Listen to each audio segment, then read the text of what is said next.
हम लोग कई बार सुनते हैं, अगर काली बिल्ली रास्ता कट जाए तो रास्ता बदल लो। रात को नींबू मिर्च टांग दो तो बुरी नज़र दूर रहेगी। मरने के बाद आत्मा आसमान में तैरती है। हमने सुना, हमने माना और बिना सवाल पूछे आगे बढ़ गए। लेकिन क्या हमने रुक कर सोचा, जो हम मानते हैं वो सच में सच है या बस एक कहानी है? इन्हीं सारे अंधविश्वासों और इनके पीछे की साइकोलॉजी को आज हम जानेंगे, एक बुक के माध्यम से जिसका नाम है why people believe weird things, जिसे माइकल सेरमर ने लिखा है। सरमर, जो एक वैज्ञानिक और तर्कशीलता के बड़े परोपकार हैं, इस किताब में हमें बताते हैं कि क्यों हमारा दिमाग आसानी से अजीब, असंभव, अंधविश्वास और अवैज्ञानिक चीज़ों पर विश्वास कर बैठता है, और क्यों अगर हमें सच में आज़ाद होना है तो हमें अपने विश्वासों को भी सवालों के कटघरे में खड़ा करना होगा। आज का सफ़र बहुत दिलचस्प होने वाला है, तो चलिए शुरू करते हैं। ये बुक 5 पार्ट में डिवाइडेड है। हम एक एक करके सारे पार्टों को समझेंगे। सबसे पहला पार्ट है साइंस एंड स्केप्टिसिज्म, यानी विज्ञान और संशयवाद। संशयवाद का मतलब होता है हर चीज़ पर सवाल करना और बिना ठोस प्रमाण के किसी बात को सच ना मानना। हम आम इंसान के तौर पर कैसे जीते हैं? बचपन में हमें कहानियाँ सुनाई जाती हैं, परी कथाएं, देवताओं के चमत्कार, भूत प्रेत की बातें, टोटके टोने। धीरे धीरे ये बातें हमारे विश्वास का हिस्सा बन जाती हैं। कई बार हम बिना सवाल पूछे ही मान लेते हैं। काली बिल्ली रास्ता कट जाए तो अशुभ होगा, रात को नींबू मिर्च टांग दो तो बुरी नज़र नहीं लगेगी। हमारे दिमाग को बचपन से सिखाया जाता है विश्वास करो। लेकिन क्या हर विश्वास सच्चा होता है? क्या हर कहानी जो पीढ़ी दर पीढ़ी चली आ रही हो उसमें आंख बंद करके मान लेना चाहिए? यहीं से माइकल सेरमर हमें सिखाते हैं कि अगर हमें सच जानना है, अगर हमें धोखे से बचना है तो सिर्फ विश्वास काफ़ी नहीं, हमें सोचना आना चाहिए। सोचना, परखना और हिम्मत करना सवाल पूछने की। यहीं से सेरमर बताते हैं कि स्केप्टिसिज्म यानी संशयवाद का असली मतलब ना कहना नहीं है। स्केप्टिसिज्म का मतलब है रुको, सोचो, जांच करो और फिर भरोसा करो। यानी हर नई बात पर खुद से पूछो, क्या इसके पीछे कोई ठोस वजह है? क्या सबूत मौजूद है? क्या अगर कोई इसे परखे तो नतीजा बार बार यही निकलेगा? जैसे आप बाजार में कोई दवा खरीदने जाएं तो दुकानदार बोले ये दवा हर बीमारी ठीक कर सकती है, तो आप क्या करेंगे? पैसे देकर ले लेंगे या पूछेंगे कि भाई कैसे, क्या सबूत है? यही स्केप्टिसिज्म है, शक करना नहीं, सवाल करना। और अब जब हमने सोचने की आदत डाल ली है तो अगला सवाल उठता है कि क्या हर सोचने वाला तरीका वैज्ञानिक होता है? नहीं। और यहीं से हमें साइंस और सूडो साइंस के बीच फ़र्क समझ में आता है। सूडो साइंस का उपयोग कई फ्रॉड धर्मगुरु करते हैं अपने बातों को मनवाने के लिए। असल में सूडो साइंस दिखने में साइंस की तरह होता है, लेकिन हकीकत में उसमें बहुत फ्लॉज होते हैं। उसमें कुछ सच्चाई नहीं होती और जो व्यक्ति कम पढ़ा लिखा है वो गुरुओं के झांसे में आ जाता है। तो इसी बात को सरमर समझाते हैं कि हर सोचने वाला तरीका वैज्ञानिक नहीं होता। तो इसमें अंतर क्या है? साइंस कहता है कि सवाल पूछो, प्रयोग करो, दोहराओ, गलत साबित हो जाए तो नया रास्ता ढूंढो। लेकिन सूडो साइंस कहता है बस भरोसा करो, अब मेरी बात समझ नहीं आई तो गलती तुम्हारी है। साइंस गलतियाँ स्वीकार करता है, सूडो साइंस उन्हें छुपाता है। साइंस कहता है अगर मेरी बात गलत निकली तो मैं मान लूँगा। सूडो साइंस कहता है अगर तुम मुझसे सहमत नहीं हो तो तुम मूर्ख हो। लेकिन यहाँ एक और सवाल है कि अगर साइंस इतना साफ और मजबूत है तो फिर भी लोग गलत चीज़ों पर विश्वास क्यों करते हैं? सरमर यहाँ हमारे दिमाग की कमियों को उजागर करते हैं। हमारा दिमाग एक पैटर्न मेकिंग मशीन है। हम जहाँ कहीं भी कोई संबंध, कोई कहानी जोड़ सकते हैं, हम जोड़ देते हैं, कभी सही में तो कभी बेवजह। जैसे आसमान में बादलों में चेहरा ढूंढना, वगैरह वगैरह। हम सबके दिमाग में एक स्वाभाविक आदत है कॉज और इफ़ेक्ट ढूंढने की, भले ही वो असली ना हो। हमारा एवोल्यूशन इसी तरह हुआ है। अब सर्वर हमें बताते हैं हमारे सोचने में कई आम गलती के तरीके हैं जिनकी वजह से हम गलत विश्वास पाल लेते हैं। जैसे हम पहले हुई दुर्घटना के बाद हुए नतीजे से जोड़ देते हैं। जैसे मैंने नींबू लटकाया तो दुर्घटना नहीं हुई, इसका मतलब नींबू ने बचा लिया। या हम अक्सर अपने अनुभव यूनिवर्सल सच मान लेते हैं। मेरी दादी ने रोज़ गाय का दूध पिया इसलिए गाय का दूध अमृतत्व है। हम उन चीज़ों पर ज़्यादा ध्यान देते हैं जो हमारे विश्वास को सही साबित करती है और बाकी अनदेखा कर देते हैं, यानी कन्फर्मेशन बायस। और कभी कभी हम दलील को नहीं, दलील देने वाले को निशाना बनाते हैं। ये वैज्ञानिक तो नास्तिक है, इसकी बात मत सुनो। ये सब सोचने की छोटी छोटी गड़बड़ियाँ धीरे धीरे हमें वियर्ड चीज़ों पर विश्वास करने के रास्ते पर ले जाती हैं। तो अब तक हमने देखा कि हमारा दिमाग कितना ताकतवर है, लेकिन साथ ही कितना भटकाऊ भी। हम सपने देखते हैं, कहानियाँ गढ़ते हैं और फिर खुद ही उस कहानी के कैदी बन जाते हैं। अगर हमने सोचने का सही आदतें नहीं अपनाई तो हम बड़े बड़े भ्रमों के जाल में फंस सकते हैं। लेकिन एक उम्मीद है। माइकल कहते हैं कि क्रिटिकल थिंकिंग सीखी जा सकती है, स्केप्टिसिज्म को अपनाया जा सकता है और साइंस को अपना साथी बनाया जा सकता है। हमें हर बात पर आंख मूंद कर भरोसा नहीं करना चाहिए। स्केप्टिसिज्म हमें सिखाता है रुको, सोचो, सवाल पूछो और जांच करो। साइंस सिर्फ ज्ञान नहीं देता, वो हमें सोचने का तरीका भी सिखाता है। सोचते समय हमें अपनी आदतों, बायसेस और सोच की गलतियों पर नज़र रखनी चाहिए और सबसे ज़रूरी, सच्चाई तक पहुंचने के लिए हमें खुद से भी सवाल करना आना चाहिए। अब हम आगे बढ़ते हैं, पार्ट 2 पे आते हैं। पार्ट 2 का नाम है सूडो साइंस एंड सुपरस्टिशंस, यानी छद्म विज्ञान और अंधविश्वास। मान लीजिए आप रात को अकेले घर में हैं, एक दरवाज़ा अपने आप खट से बंद होता है। कोई आवाज़ नहीं, कोई हवा नहीं, बस एक झटका। आपके दिमाग में तुरंत क्या आता है कि कोई बुरी शक्ति का निशान होगा, शायद कोई आत्मा होगी। हमारा मन अक्सर ऐसे मौक़ों पर तर्क से पहले डर और विश्वास को चुनता है। असल में इंसान का दिमाग इवॉल्व ही ऐसे हुआ है, जहाँ एक्सप्लेनेशन ना मिले वहाँ कहानी बना दो, जहाँ डेटा ना हो वहाँ धारणा बैठा दो। यही वजह है कि सूडो साइंस और अंधविश्वास हमारे समाज में इतनी गहराई से घुसे हुए हैं। अब मान लेते हैं कि किसी ने कहा मैं मरने के बाद ऊपर आसमान में गया, प्रकाश दिखा और फिर लौटा। उसे सुनकर सब बोलते हैं यह तो आत्मा की यात्रा थी या यह तो स्वर्ग के दर्शन है। लेकिन साइंस कहता है मस्तिष्क में ऑक्सीजन की कमी से भी ऐसा हो सकता है। यानी यह कोई आत्मा की यात्रा नहीं बल्कि एक बायोलॉजिकल हेलुसिनेशन हो सकता है। कोई महिला कहती है कि मैं रात को सपने में देखा कि मेरी माँ मुझसे मिलने आई और अगली सुबह खबर आई कि वो गुजर गई। अब क्या इसका मतलब है कि आत्माएं सपनों में आती हैं, या फिर यह एक कोइंसिडेंस है और इंसानी मन ऐसे जुड़ाव को खोजने में माहिर है? माइकल समझाते हैं हमारा दिमाग रैंडम घटनाओं को भी मीनिंग बनाना चाहता है, और जब मौत या डर जैसी भावना जुड़ी हो तो हम और भी जल्दी मीनिंग खोजते हैं। और यही चीज़ें हमारे समाज में इतनी गहराई से बस चुकी हैं कि हम इन अंधविश्वास से दूर नहीं जा पाते। यहाँ पर हम एक केस को देखते हैं। अमेरिका और दुनिया भर में हज़ारों लोग दावा करते हैं कि उन्हें एलियंस उठा ले गए। जांच करने पर अक्सर यही पाया गया कि वे नींद में थे, उनका दिमाग स्लीप पैरालिसिस जैसी हालात में था। और कुछ ने तो हिप्नोटिक थेरेपी में यादें बनाई थी जो फॉल्स मेमोरी निकली। पर जिनके साथ यह हुआ वो पूरी ईमानदारी से मानते हैं कि उनके साथ यह असल में हुआ। यानी समस्या यह नहीं है कि वो झूठ बोल रहे हैं, बल्कि यह है कि उनकी यादें भी धोखा खा सकती हैं। माइकल समझाते हैं हमारे दिमाग का सबसे बड़ी ताकत कहानी गढ़ने की क्षमता ही हमारी सबसे बड़ी कमजोरी बन सकती है। इतिहास गवाह है, लोगों ने बिना सबूत के दूसरों को चुड़ैल घोषित कर जिंदा जला दिया। कभी किसी महिला के बाल खुले थे तो किसी ने पूरा पूजा नहीं की, बस भीड़ तय कर देती थी कि यह चुड़ैल है। और आज किसी मासूम बच्चे को भूत प्रेत से ग्रसित बताकर मंदिरों में पीटा जाता है, तांत्रिकों से झाड़ फूंक करवाई जाती है और कभी कभी तो उसकी जान भी चली जाती है। क्या यह इंसानियत है? माइकल बताते हैं जब समाज सवाल पूछना छोड़ देते हैं तो वहाँ डर, अंधविश्वास और झूठे गुरुओं का राज हो जाता है।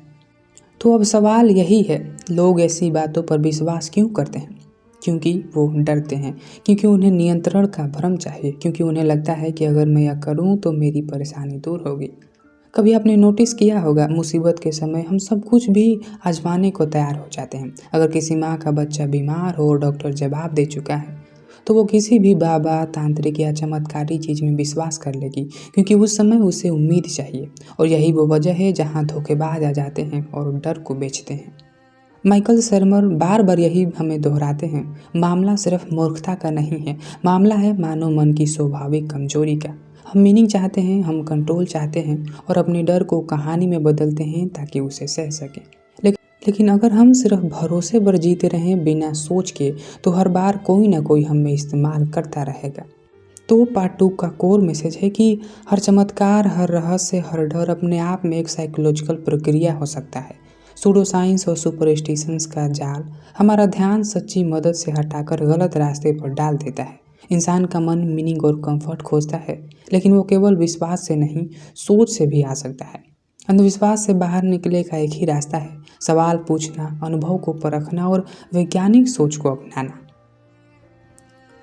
अब हम पार्ट 3 पे आते हैं, जिसका नाम है एवोल्यूशन एंड क्रिएशनिज्म, यानी विकासवाद और सृष्टिवाद। मान लीजिए आप एक पहाड़ की चोटी पर खड़े हैं। आपके सामने दूर तक फैला हुआ जंगल है, नदियां हैं, समुद्र है और अनगिनत जीव जंतु हैं। एक सवाल खुद ब खुद उठता है, ये सब कुछ किसने बनाया और कहाँ से आया? इंसान, जानवर, पेड़, ग्रह, ये सब कैसे बने? हजारों सालों तक इंसान ने इस सवाल का एक ही जवाब दिया, इंसानों ने बनाया। यह एक सुंदर विचार है। एक सर्वशक्तिमान ताकत ने हमें अपने हाथों से गढ़ा है। लेकिन फिर आया विज्ञान, और विज्ञान ने धीरे धीरे से हमें सिखाया कि ब्रह्मांड, पृथ्वी और जीवन सब एक लंबी, जटिल और सुंदर प्रक्रिया का नतीजा है, जिसका नाम है एवोल्यूशन। एवोल्यूशन यानी विकास, एक ऐसी प्रक्रिया जिसमें जानवर छोटे छोटे बदलावों के जरिए करोड़ों वर्षों में बदलता गया। मछलियाँ ज़मीन पर चलने लगी, रेप्टाइल्स पक्षियों में बदले, बंदर जैसे जीवों हम इंसान बने। यह सब एक दिन में नहीं हुआ। यह सब किसी अदृश्य जादू से नहीं हुआ। यह हुआ धीरे धीरे, छोटे जेनेटिक बदलाव, म्यूटेशंस और नेचुरल सेलेक्शंस के चलते। माइकल शेरमर इसे बेहद सरल भाषा में समझाते हैं। नेचर कोई इंजीनियर नहीं है जो ब्लूप्रिंट के हिसाब से चीज़ें बनाता है। नेचर ट्रायल और एरर से सीखता है। जो काम करता है वही टिकता है, जो नहीं करता वह मिट जाता है। अब हम समझते हैं क्रिएशनिज्म क्या है और टकराव कहाँ शुरू हुआ।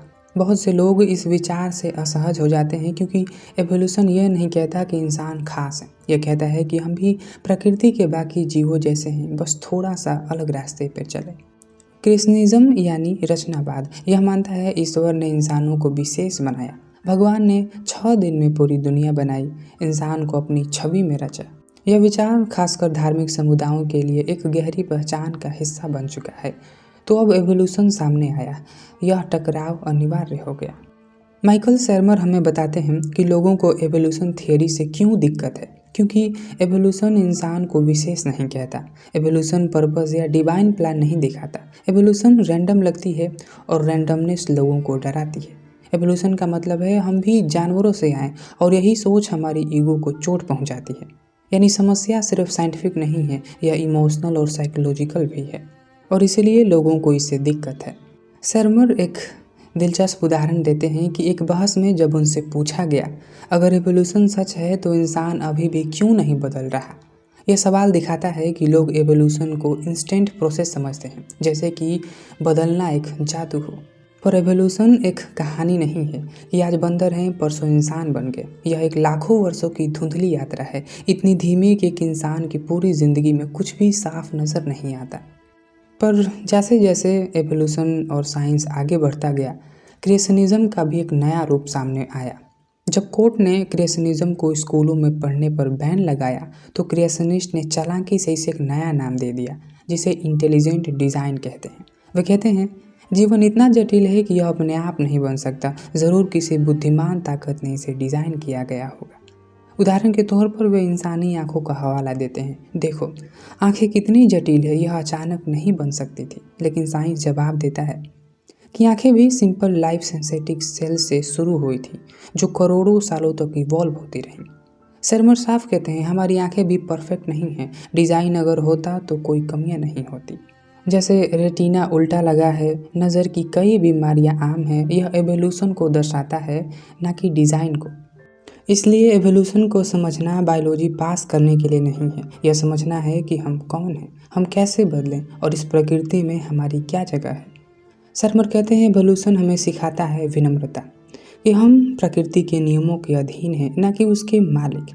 यह हमें रिस्पॉन्सिबिलिटी भी देता है अपने प्लानिट का ध्यान रखने की, क्योंकि हम भी इसी क्रिएशन का हिस्सा हैं। तो इसका कोर मैसेज है कि एवोल्यूशन कोई विश्वास नहीं है, यह सबूतों से साबित प्रक्रिया है। पर क्रिएशनिज्म हमारी भावनाओं और पहचान से जुड़ा है, लेकिन इसका वैज्ञानिक आधार नहीं है। साइंस हमें अनकंफर्टेबल सच्चाई देता है, लेकिन सच्चाई से मुंह मोड़ना कोई समाधान नहीं है। एवोल्यूशन को समझना अपने अस्तित्व और जिम्मेदारी को समझने का पहला कदम है। तो अब हम आगे बढ़ते हैं पार्ट 4 पे। पार्ट 4 का नाम है हिस्ट्री एंड सूडो हिस्ट्री। जब हम हिस्ट्री शब्द सुनते हैं तो हमारे दिमाग में क्या आता है? बीते हुए कल की तस्वीरें, राजाओं की कहानियाँ, क्रांतियाँ, युद्ध और सभ्यताओं के निशान। हिस्ट्री सबूतों, दस्तावेजों और गवाहियों के आधार पर संजोया जाता है। लेकिन सूडो हिस्ट्री यानी झूठा या तोड़ा मरोड़ा गया इतिहास जो बिना प्रमाणों के अपने एजेंडे के मुताबिक गढ़ा जाता है। जहाँ हिस्ट्री हमें सच्चाई के करीब लाती है, वहीं सूडो हिस्ट्री हमें झूठी कहानियों के अंधेरे में ढकेल देती है। माइकल शर्मर हमें सिखाते हैं कि इतिहास का गलत इस्तेमाल कैसे अजीब विश्वासों को जन्म देता है और क्यों सही इतिहास को बचाना आज पहले से कहीं ज़्यादा ज़रूरी है। इंसान के लिए इतिहास सिर्फ बीते कल की बातें नहीं हैं। इतिहास हमारी पहचान है, हमारा गौरव है, हमारी आत्मसम्मान है। लेकिन यहीं से समस्या शुरू होती है, जब इतिहास को बदला जाता है ताकि हम खुद को बेहतर, पवित्र और शक्तिशाली महसूस कर सकें। अगर मेरा अतीत शानदार दिखे तो आज मुझे खुद पर गर्व होगा, और यही सोच सूडो हिस्ट्री को जन्म देती है। शर्मर यहाँ सबसे एक गंभीर उदाहरण देते हैं होलोकॉस्ट डिनायल का। सेकेंड वर्ल्ड वॉर में जब नाजी जर्मनी ने लाखों यहूदियों को मारा, तो बाद में कुछ लोगों ने यह प्रचार शुरू किया कि होलोकॉस्ट कभी हुआ ही नहीं। उन्होंने सबूतों को नकारा, गवाहियों को झूठा बताया, तथ्यों को तोड़ मरोड़ कर पेश किया। सोचिए, यह कितना बड़ा अपराध, जो फिर उसके अस्तित्व को ही नकार देना। यह सिर्फ इतिहास से धोखा नहीं था, यह मानवता के जख्मों पर नमक छिड़कने जैसा था। तो यहाँ सवाल है, क्यों लोग झूठे इतिहास में विश्वास कर लेते हैं? क्योंकि यह हमारी इच्छाओं को संतुष्ट करता है, क्योंकि यह हमें पीड़ित या महान महसूस कराता है, क्योंकि यह जटिल सच्चाइयों को सरल कहानियों में बदल देता है, और सबसे बढ़कर क्योंकि यह हमें एक विलेन और हीरो चुनने में मदद करता है। हम सरल कहानियाँ चाहते हैं जहाँ हम सही हों और बाकी दुनिया गलत, लेकिन असली इतिहास ऐसा नहीं होता। असल इतिहास गंदा होता है, जटिल होता है, दुखद होता है, और बहुत बार ऐसा भी होता है जहाँ कोई एक सच्चा हीरो या खलनायक नहीं होता।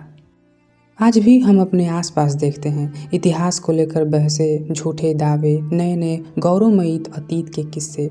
कभी मंदिर बना मस्जिद, कभी किसी सम्राट का महिमा मंडन, कभी किसी का हार का इनकार। लेकिन सवाल यह है, क्या हम सब जानना चाहते हैं या सिर्फ वही सुनना चाहते हैं जो हमें अच्छा लगे? माइकल बताते हैं कि अगर हम सिर्फ अच्छे लगने वाला इतिहास चुनेंगे तो हम वही गलतियां दोहराएंगे जिसे इतिहास ने दोहराया। तो हिस्ट्री का सही सम्मान कैसे हो? सही इतिहास का मतलब है जो घटा उसे स्वीकार करना, जो दुखद था उसे भी पहचानना, जो शर्मनाक था उसे सीखना, और जो महान था उसे प्रेरणा लेना। हमारे पूर्वज जो भी थे, महान, क्रूर या साधारण, उनसे ही मिलकर हम बने हैं। उनकी गलतियाँ भी हमारी है, उनकी जीत भी हमारी है, और उनकी कहानियाँ भी हमारी सीख है। तो इसका कोर मैसेज है कि इतिहास हमारी पहचान है। उसे तोड़ मरोड़ कर देखने से हमें खुद को धोखा देते हैं, और सूडो हिस्ट्री हमारी भावनाओं को सहलाती है लेकिन हमारे विवेक को मार देती है। सच्चा इतिहास अनकंफर्टेबल हो सकता है, लेकिन वही हमें बेहतर इंसान बनने का मदद करता है। अगर हम इतिहास से नहीं सीखें तो इतिहास हमें बार बार वही दर्द सिखाएगा। अब हम सबसे आखिरी पार्ट पे आते हैं, पार्ट 5, जिसका नाम है होप स्प्रिंग्स इटर्नल, आशा स्प्रिंग नश्वर। इंसान एक अजीब प्राणी है। हम दर्द में भी उम्मीद ढूंढ लेते हैं, हम टूटे हुए सपने में भी कोई रास्ता तलाशते हैं। जब दुनिया काली दिखती है तो भी दिल में कहीं ना कहीं एक धीमी लौ जलती रहती है, उम्मीद की लौ। यही होप इंसानी स्वभाव की सबसे सुंदर लेकिन सबसे खतरनाक शक्ति में से एक है, क्योंकि जहाँ उम्मीद हमें जीने के साहस देती है, कभी कभी यह हमें अजीब विश्वासों, झूठी कहानी और असंभव वादों के जाल में भी फंसा सकती है। माइकल शर्मर हमें इस सीखे में यह सिखाते हैं कि कैसे होप और विशफुल थिंकिंग हमें वियर्ड चीज़ों पर विश्वास करने के रास्ते पर ले जाती हैं, चाहे हम आम इंसान हों या फिर बड़े बड़े पढ़े लिखे बुद्धिमान लोग। समय के साथ जैसे विज्ञान ने हमारी बीमारियों का इलाज दिया, अंतरिक्ष में पहुंचाया, जीवन को लंबा और बेहतर बनाया, वैसे वैसे एक नई सोच भी बढ़ी। अगर साइंस इतनी शक्तिशाली है तो क्या साइंस हमें सब समस्याओं से मुक्ति भी दिला सकती है? यानी क्या साइंस हमें अमरता दे सकता है? क्या साइंस एक आदर्श संसार बना सकता है जहां दर्द, दुख और मौत ना हो? कुछ वैज्ञानिक जैसे फ्रैंक टिपलर ने ये दावे किए हैं कि भविष्य में तकनीक इतनी आगे बढ़ जाएगी कि हम सबकी आत्माएं कंप्यूटर सिमुलेशन में दोबारा जिंदा हो सकेंगी। टिपलर ने यह भी कहा कि एक दिन ओमेगा पॉइंट आएगा, एक ऐसे बिंदु जहां पूरी चेतना, ज्ञान और अस्तित्व एक हो जाएगा। सुनने में अद्भुत लगता है ना? लेकिन शर्मर हमें सावधान करते हैं, जब साइंस से आस्था की तरह चमत्कारों की उम्मीद की जाने लगे तो वह साइंस नहीं रह जाता, वह सूडो साइंस बन जाती है। साइंस हमें संभावनाएं दिखाता है लेकिन वादे नहीं करता। साइंस प्रक्रिया है, चमत्कार नहीं। तो सवाल उठता है, क्यों लोग इतनी आसानी से अजीब बातों पर विश्वास कर लेते हैं? सरमर कहते हैं इसका जवाब मनोविज्ञान में छिपा है, क्योंकि इंसान मीनिंग चाहते हैं, हर घटना के पीछे कोई मकसद। क्योंकि हम कंट्रोल चाहते हैं, खासकर तब जब हम असहाय महसूस करें। क्योंकि हम कंफर्ट चाहते हैं, कठिन सच्चाइयों से बचने के लिए।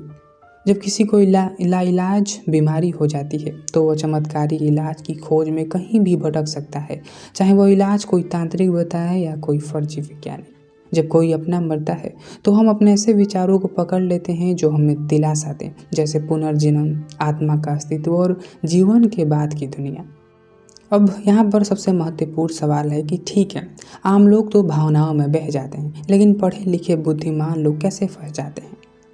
माइकल इस सवाल का बड़ा गहरा जवाब देते हैं कि बुद्धिमानिता और सोचने का तरीका यानी इंटेलिजेंस और क्रिटिकल थिंकिंग एक ही चीज़ नहीं है।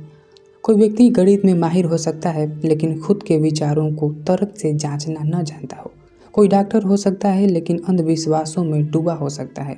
कोई वैज्ञानिक हो सकता है लेकिन अपनी मान्यताओं के जाल से बाहर ना आ सके।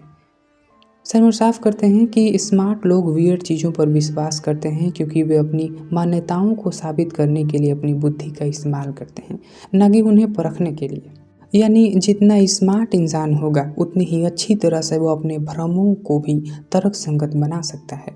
इसको एक रियल एग्जाम्पल से समझते हैं। सोचिए, अगर एक हाईली एजुकेटेड आदमी यह मान ले कि एलियंस उसे सपनों में गाइड कर रहे हैं, तो वह इंटरनेट पर ढेर सारे आर्टिकल्स, रिसर्च पेपर और गवाहियाँ खोजने निकालेगा जो उसके विश्वास को सपोर्ट करे, लेकिन वह उन सबूतों को अनदेखा कर देगा जो उसके विश्वास के खिलाफ जाते हैं। इसी को कहते हैं मोटिवेटेड रीजनिंग, जहाँ दिमाग सच खोजने के लिए नहीं बल्कि अपने विश्वासों को बचाने के लिए काम करता है। इसलिए माइकल कहते हैं, होप बुरी चीज़ नहीं है। आशा के बिना इंसान आगे नहीं बढ़ सकता, लेकिन बिना सोच की उम्मीद हमें हकीकत से दूर ले जाता है। हमें दोनों चाहिए, उम्मीद की चमक और सच की रोशनी। हमें सपने देखने चाहिए लेकिन साथ ही सपनों को परखना भी आना चाहिए। तो पार्ट 5 का कोर मैसेज है कि इंसान उम्मीद से जीता है, लेकिन उम्मीद के नाम पर खुद को धोखे में नहीं रखना चाहिए। वियर्ड विश्वासों के पीछे हमारी मीनिंग खोजने की, कंट्रोल पाने की और कंफर्ट ढूंढने की प्रवृत्ति छिपी है।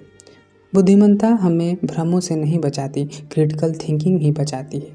सोचो, परखो, सवाल करो ताकि तुम्हारी उम्मीद सच्चे रास्ते पर टिके, झूठे भ्रम पर नहीं। तो यहीं से ये चैप्टर ख़त्म होता है। अब हम कंक्लूज़न की बात करते हैं। हम इंसान कहानियाँ गढ़ते हैं, कभी डर से, कभी उम्मीद से और कभी बस दुनिया को समझने की कोशिश में। लेकिन हर कहानी सच नहीं होती, हर विश्वास हमारी भलाई के लिए नहीं होता और हर आसान जवाब सच का चेहरा नहीं होता।